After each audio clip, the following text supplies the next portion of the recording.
There was a lawyer once. His name was Francis Scott Key.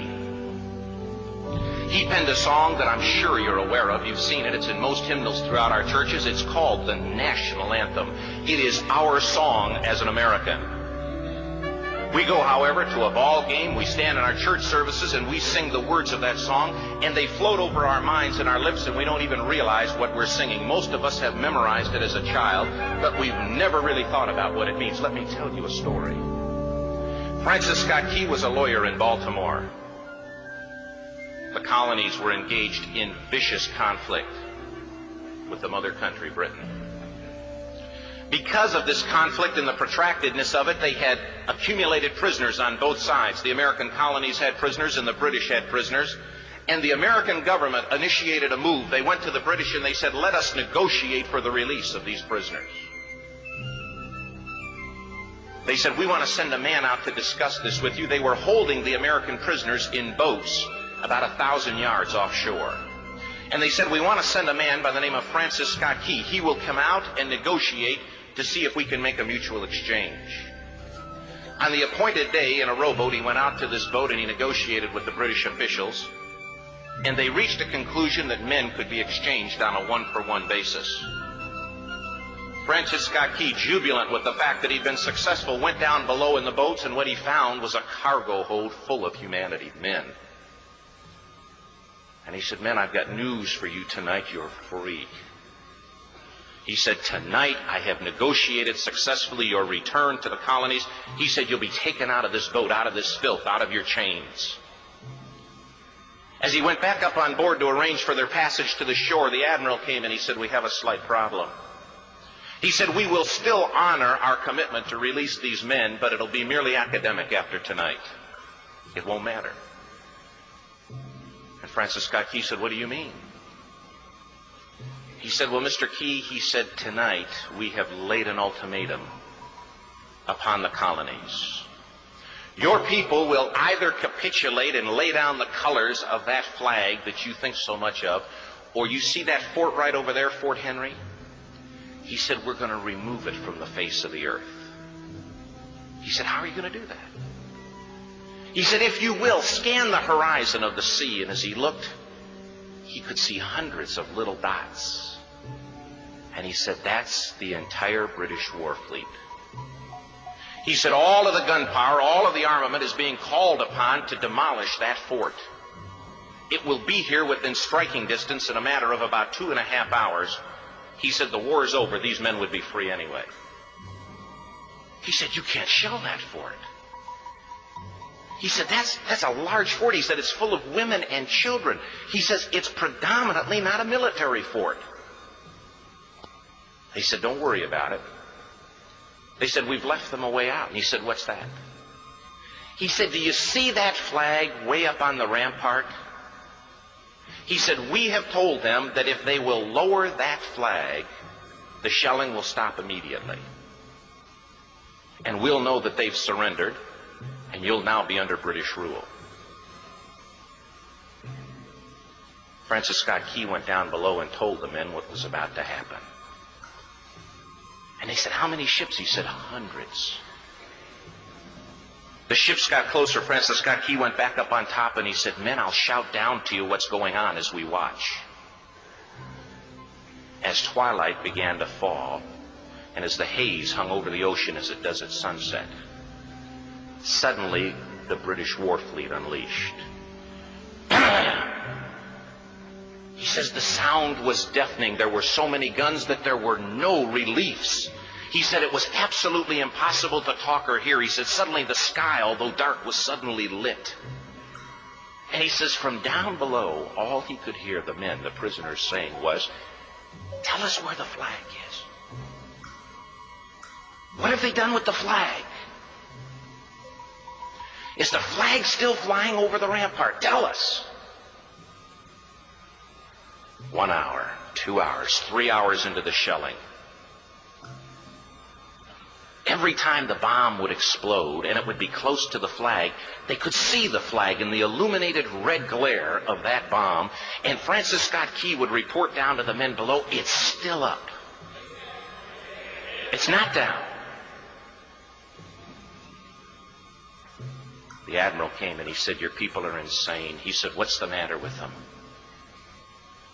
He said, "Don't they understand this is an impossible situation?" Francis Scott Key said he remembered what George Washington had said. He said, "The thing that sets the American Christian apart from all other people in the world is he will die on his feet before he'll live on his knees." The admiral said, "We have now instructed all of the guns to focus on the rampart to take that flag down." He said, "We don't understand something. Our reconnaissance tells us that that flag has been hit directly again and again and again, and yet it's still flying. We don't understand that." But he said, "Now we're about to bring every gun for the next 3 hours to bear on that point." Francis Scott Key said the barrage was unmerciful. All that he could hear was the men down below praying. The prayer, "God, keep that flag flying where we last saw it." Sunrise came. He said there was a heavy mist hanging over the land, but the rampart was tall enough. There stood the flag, completely nondescript, in shreds. The flagpole itself was at a crazy angle, but the flag was still at the top. Francis Scott Key went aboard and immediately went into Fort Henry to see what had happened. And what he'd found had happened was that that flagpole and that flag had suffered repetitious direct hits. And when hit had fallen, but men, fathers, who knew what it meant for that flag to be on the ground, although knowing that all of the British guns were trained on it, walked over and held it up humanly until they died. Their bodies were removed and others took their place. Francis Scott Key said what held that flagpole in place at that unusual angle were patriots' bodies. He penned the song, "Oh, say can you see by the dawn's early light what so proudly we hailed at the twilight's last gleaming? Or the rocket's red glare, the bombs bursting in air, gave proof through the night that the flag was still there. Oh, say, does that Star Spangled Banner yet fly and wave o'er the land of the free and the home of the brave?" The debt was demanded. The price, it was paid. Oh, say, can you see by the dawn's early light what so proudly we hailed at the twilight's last gleaming, whose broad stripes and bright stars through the perilous fight o'er the ramparts we watched were so gallantly streaming, and the rockets break clear, the bombs bursting in air gave proof through the night that our flag was still there. Oh, say, does that Star Spangled Banner yet waves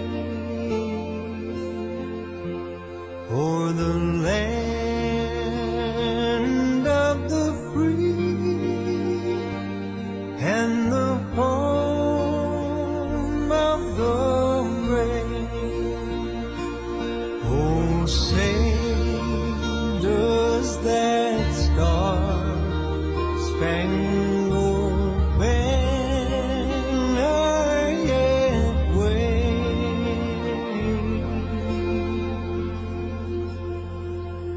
o'er the land of the free and the home of the brave?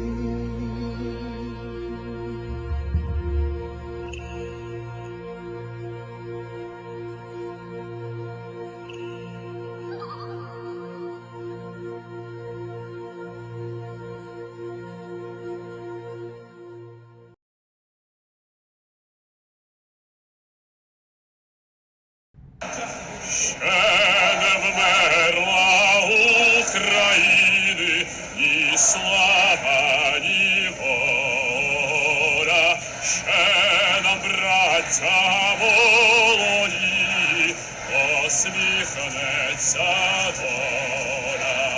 Згинуть наші вороженьки, та права на сонці, запануєм і ми, браття, у своїй сторонці.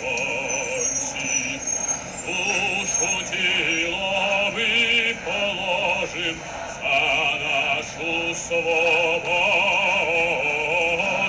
і покажем, що ми, браття, козацького роду. Слава Україні!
Це буде Україна.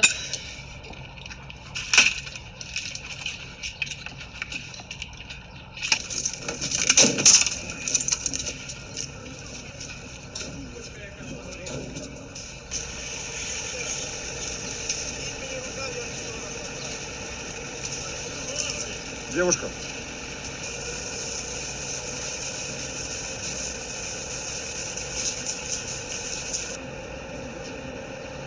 Тільки треба хай список, щоб ми нікого не пробивали. Якщо про тебе поліцій хтось зашарить.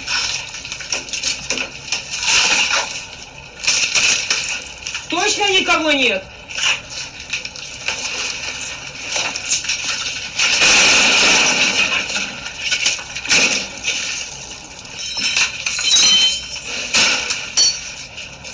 А вот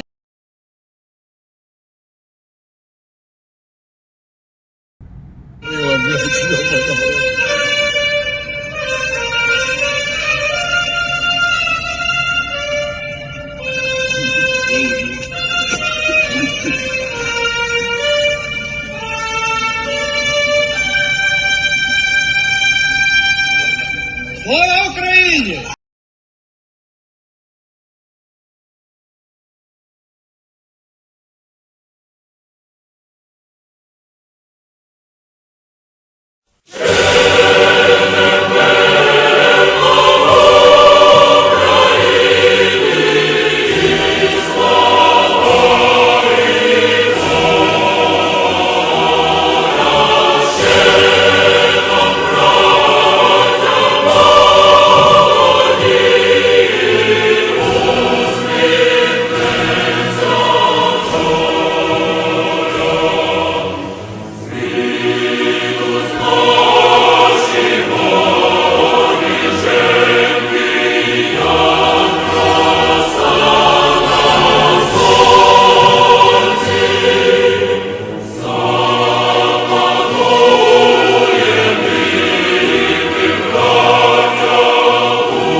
Czołem żołnierze!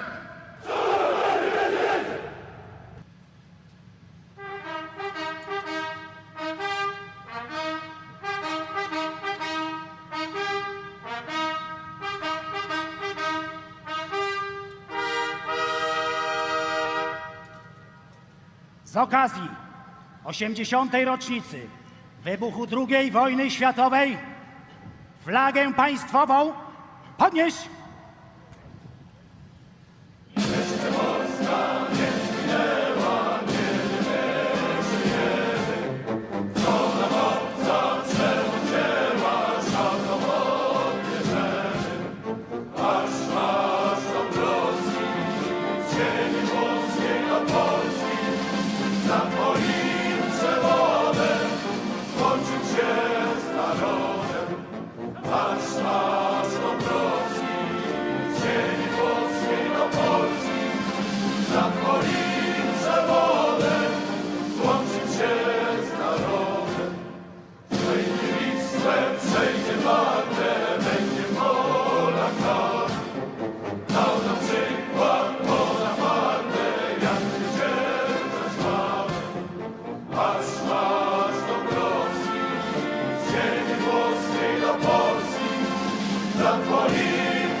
Polska nie zginęła, kiedy my żyjemy.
How did the concept of anthems start? Anthems as concepts are tied hand in hand to the nation-state, so they didn't exist until the idea of nationalism and the nation-state did. When states were established and the people as a whole were a part of the nation, not just under a king, already popular common songs were adapted as the rallying cry of the people. The French anthem is a good example of this. It was a war cry against the old ways of monarchy, and while other anthems at the time did exist, it wasn't until the rise of nationalism and independence movements when anthems became a staple of creating a new state.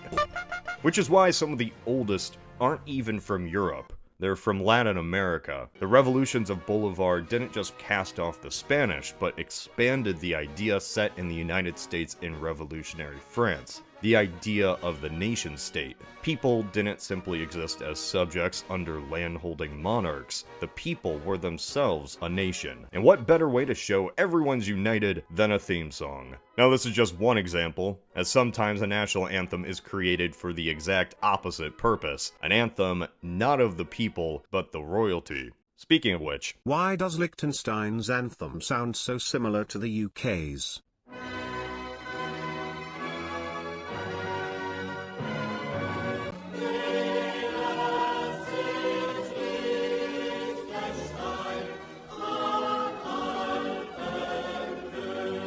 So what's the deal with this? Did Liechtenstein just copy the British?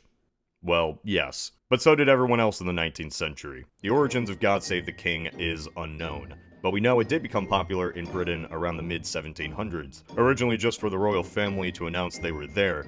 Yet by the mid-1800s, several European kingdoms were using some variation of the tune. Small German states, Sweden, Greece, Russia, Ratatouille Kingdom, Norway, Hawaii, the German Empire itself, and even the United States, unofficially, before we got our actual anthem. Was Britain just that darn popular that everyone wanted to emulate them? No, of course not. There was no geopolitics or diplomatic reason why God Save the King became so popular. The answer is simply everyone just liked the melody so darn much. It was simple to sing, but also pleasant to the ears. And apparently nobody had ever heard of music before, so it took the continent by storm. Over the span of a century, it was adopted and translated by various musicians. Nobody really had a problem taking the anthem as their own because it wasn't the national anthem of Britain yet. It was the anthem of royalty. You might think of it as a remnant before nationalism, as what made a nation-state began to be defined over the late 19th century. The tune just fell out of favor, except in Liechtenstein and Britain. So in short, because God Save the Queen/King slaps, so other nations adopted it. Sunglasses emoji. Which anthem is the most upbeat? Aruba, sitting on the beach, drinking something, taking in the sun. There is no lyrics about war or defending the homeland. No need for any of that. This is a place smack dab in the middle of the ocean, and it knows it. It doesn't even have an orchestra. It just needs a guitar, some drums, and whatever that string thing is that goes... It makes me happy, and it should make you happy. Unless...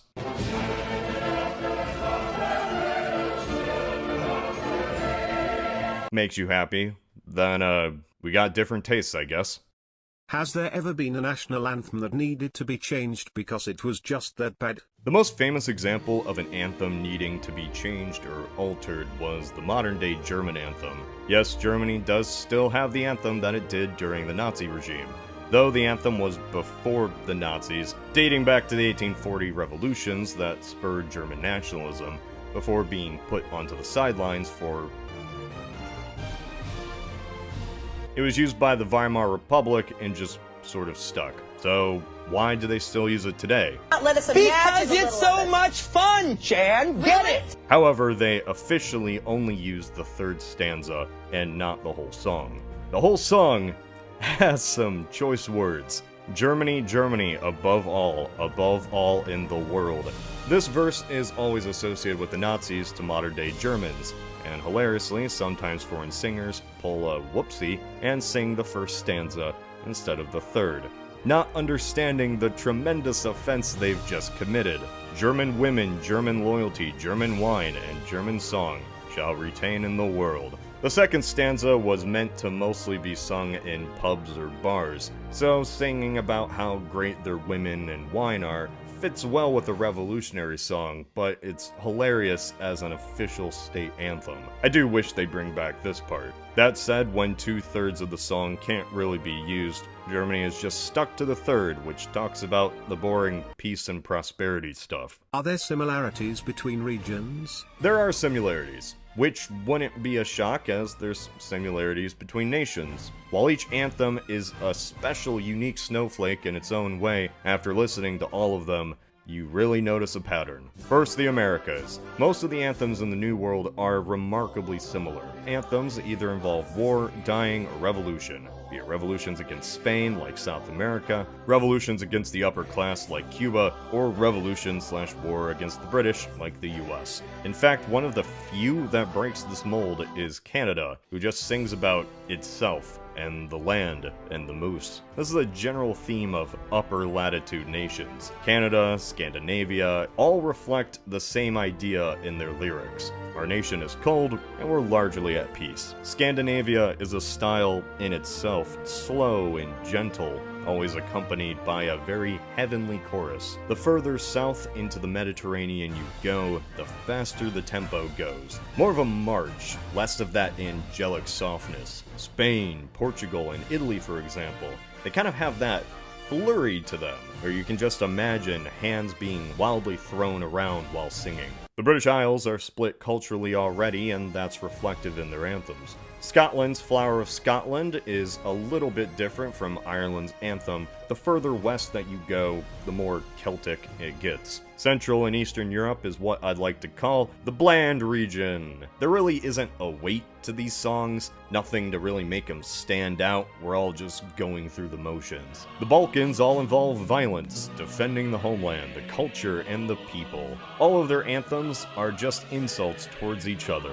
The Arab world's anthems are much more reliant on the lyrics, not so much the actual instruments. So these anthems live or die entirely on the voice quality. They can be a chant or flowing, all of them mention being an Arab at least once. Africa wildly differs depending on the history of the nation and its location. The further north you go, the more Arabic the anthem sounds, of course, but also so does that die for the country mentality. The best example is simply between the more Arabic Sudan and the sub-Saharan South Sudan.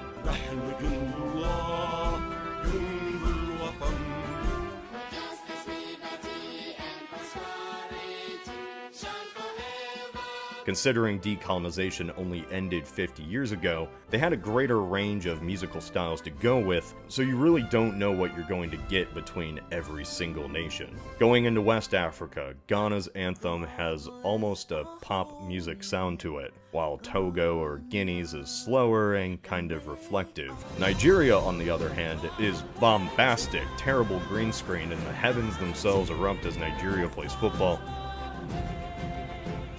East Africa as a whole is more focused on the orchestra. Ethiopia is a great example of this, as is Tanzania, but it also has the wacky ones. Uganda sounds like the ending of a 90s Disney movie.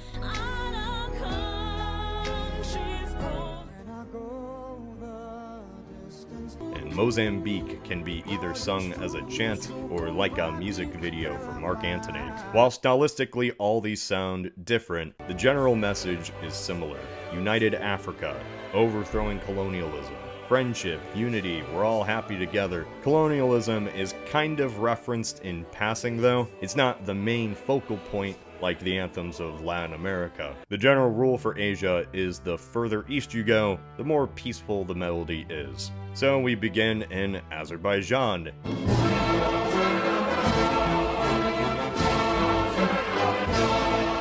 Not the most calming, but then we go past Iran, Afghanistan, Pakistan, Mongolia, and finally we end up at Japan, where everything's just a nice peace. Oceania as a whole is either traditional Polynesian music or Anglos. Australia is pure Anglo. while New Zealand's anthem is half Maori, half English. While there are outliers and not every single nation is going to follow this general theme. Which anthem do you think is most fitting for its country? While I can't say what I think would be the most fitting for the major countries, like if I lost all memories and stood in the center of Manchester, would I hear God Save the Queen and think, yeah, this fits? But on nations I've never heard the anthem for before, there are surprises just from general ideas beforehand. For example, would you think of the Democratic Republic of the Congo and think Dragon Quest music? Let's go on an adventure, child soldier! In terms of most fitting for a country, there are a few. I've never heard of Spain's before, but then I hear it and think, yeah, that's Spain. Puerto Rico sounds like the opening to a telenovela.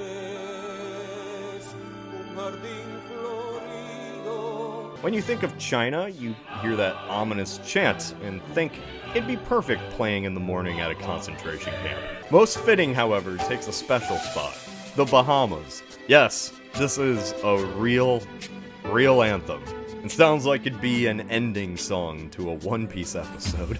Lift up your head to the rising sun.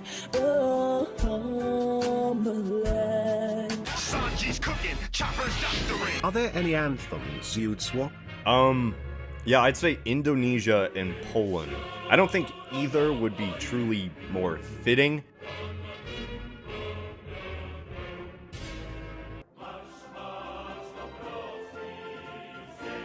But it'd confuse the average person who already gets the flags messed up. Please consider mentioning the Ottoman Empire's national anthem.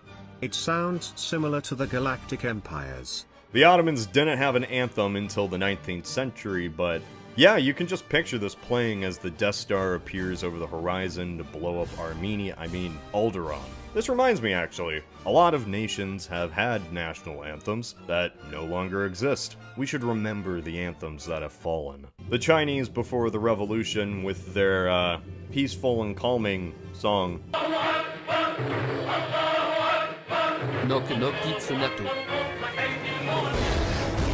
You didn't even try, Rhodesia. Russia did have a different anthem between 1991 and 2000. This was Russia's attempt to be democratic before the rise of Putin, and Putin changed the anthem back to the Soviet anthem in 2000. While it sounds nice, it's also associated with terrible times by your average Russian. The biggest loss, however, is East Germany's. While the West went back to the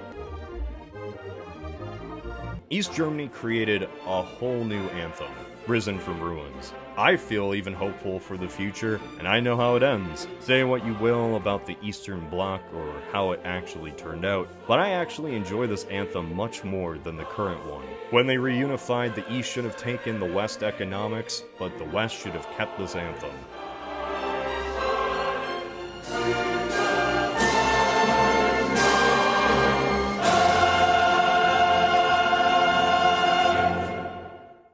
Most overrated national anthem. I don't know if there is an overrated anthem. Anthems aren't like pop artists where they have an obvious audience. They have more fame than they have talent. While I don't think these are overrated anthems, nor should they be replaced, I think the US and UK have better patriotic songs than their national anthems. Battle Hymn of the Republic sounds like it's not just a moral crusade, but a literal one as well. When I hear this, I think of what America was actually supposed to be. This is that shining city on a hill. It's America. Want a smoother anthem? Boom. Makes me think of vast cornfields and the span of the US.